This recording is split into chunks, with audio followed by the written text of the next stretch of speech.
Hey guys, Ashley here and Taylor, and we're here with Coffee and Bible Time. So this week is on James. Actually, let me explain to those of you who are new.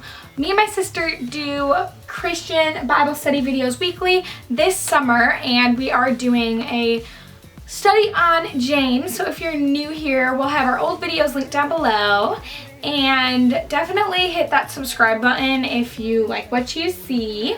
So this week we are specifically focusing on James 3, 1 through 12, which is about taming the tongue.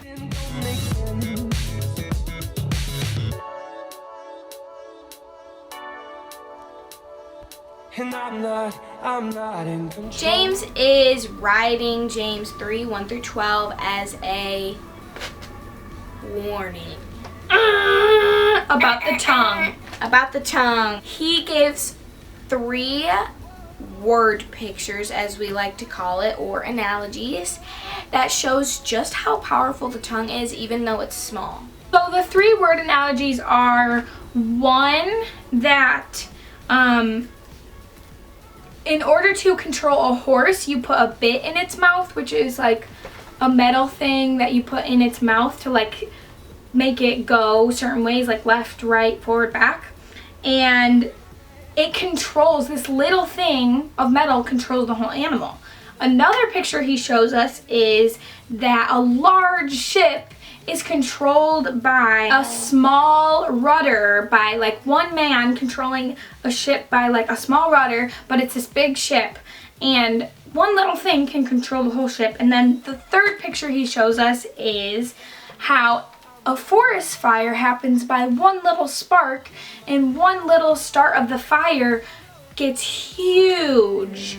So what he's saying is that the tongue, even though it's small, has huge potential to do evil. The picture that James uses is how people bless God and curse people at the same time. He uses the analogy of how it's impossible for salt water and fresh water to flow through the same spring. And then he also uses the analogy that it's impossible for a fig tree to grow olives. Which, if you don't know what a fig tree is, I look at it in a way like an apple tree can't produce bananas, it can't produce oranges, because that's a different thing. So our tongue should not be swearing and saying evil, hurtful things when we're supposed to be blessing others and using it for good.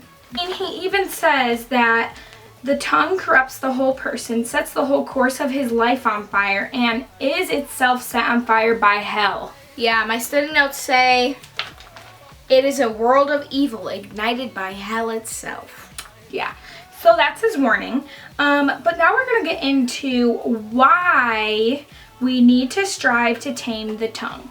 Because I know it may seem impossible, like, okay, well, now that I know my tongue is like that evil, why would I even try to tame it? Just like it can be used for bad, it can also be, on the other side, used for good things like blessing other people, building other people up, encouraging, sharing the gospel. Our tongue has good potential in it too, not just bad. So don't ever give up on your tongue. Keep working to try to do better.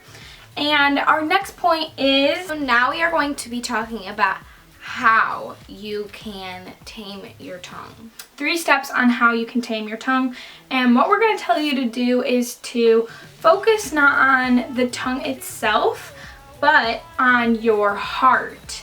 Because even Jesus said, "For out of the overflow of the heart, the mouth speaks. The good man brings good things out of the good stored up in him, and the evil man brings evil things out of the evil stored up in him."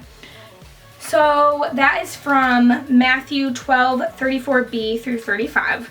But out of your heart is what's going to come out of your mouth. So that was the first tip, is to focus on your heart instead of only focusing on your tongue, because it's coming out of your heart what's on your tongue. So the second point that you can do is to fill your heart with good things, like reading your Bible, spending time with Christian friends, good influences, good Christian mentors, going to Bible studies. So fill your heart with good things.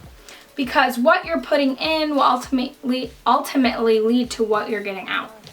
And then the third tip we have for taming your tongue is to get rid of negative, evil things. So for example, bad influences in your life, bad music with a lot of swearing or negative words, and then bad TV shows or movies. Again, what you put into your heart is what you're gonna get out, and it'll affect your tongue directly. So put good things into your heart and get rid of the evil things. That was it on James Taming the Tongue. Don't forget to memorize a Bible verse throughout this James study so that we can all have a Bible verse memorized by the end of the summer. Also, guys, we're going to ask you a question that you guys are going to comment down below. What bad situations have you gotten into because of your tongue? And what did you learn from that you're going to try to do better for next time? We hope you guys enjoyed this Bible study. Bye, guys. Really hot.